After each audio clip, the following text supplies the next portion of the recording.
I need to cut a piece of glass off this sheet, and my workbench is absolutely chock-a-block and covered with mosaic.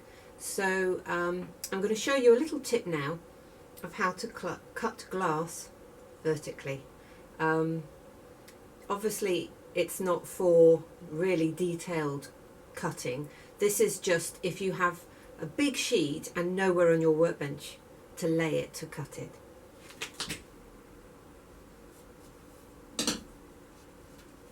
You don't need to use a square. You can just run your cutter.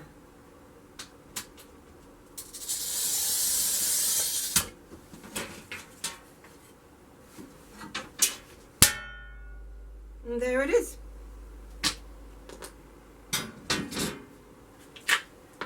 Just a little tip, but a very handy one, I think you'll agree.